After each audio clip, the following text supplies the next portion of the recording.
ఇప్పుడు లగచర్లలో కూడా ఫార్మా కంపెనీలు తీసుకొస్తున్నారు. దానిపై రైతులు కూడా ఆందోళన వ్యక్తం చేస్తున్నారు. దానిపై మీ నేనేమంటున్నా, కూలీ నాలి కాయా కష్టం చేసుకొని అరెకరమో ఎకరమో 2 ఎకరాలు మహా అయితే 3 ఎకరాలు 3 ఎకరాల కంటే ఆస్తులు పేద ప్రజల దగ్గర లేవు. మరి అట్లాంటి పేద ప్రజలకు మీరు ఇచ్చింది లేదు, సచ్చింది లేదు.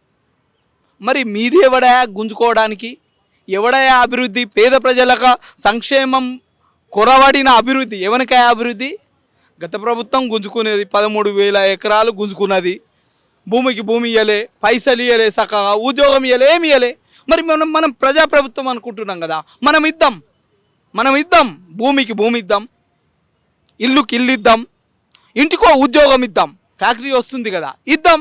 మహా అయితే మంచి పేరు వస్తుంది, అంతకంటే గొప్పగా ఏం జరగదు కదా. మహా అయితే ప్రభుత్వాన్ని మంచి పేరు వస్తుంది తప్ప వేరే పేరు అయితే రాదు. ఖచ్చితంగా వాళ్ళు ఏవైతే కోల్పోయిన వాటికి మీరు కాస్ట్ కట్టిస్తే ఎక్కడా దొరకది.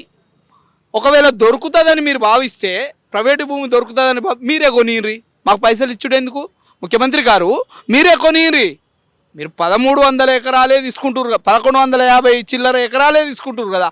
ఆ భూమి ఎట్లకెట్లా తీసుకుంటారో అట్లకట్లా అలొకేషన్ చేద్దాం. కాబట్టి ఇవన్నీ దొంగ మాటలొద్దు.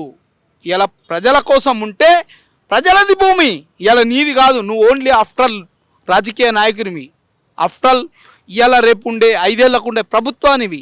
ఇలా శాశ్వతం ఎవరు? గవర్నమెంట్, ప్రభుత్వం భూమి ప్రజలకు పంచుదాం. ఏమవుతుందన్నా? 1000 ఎకరాలు సీలింగ్ పెట్టినావు కదా, ల్యాండ్ సీలింగ్ యాక్ట్ కింద గుంజుకొని దగ్గర పెట్టుకున్నావు కదా. దొరలకు దోపిడీదారులకు అన్యాక్రాంతం చేసినావు కదా జీవో నెంబర్ 59 ప్రకారం. ఇప్పుడు ఇద్దాం, ఏమవుతుంది? మా ఎంట్రిక కూడా కాదు, హైదరాబాద్ చుట్టుముట్టున్న భూముల్లో వాళ్ళకిస్తే ఎంట్రిక కాదు, ఇద్దాం. నేను పాలకున్నైతే బరాబరి భూమికి బదులు భూమి ఇస్తా.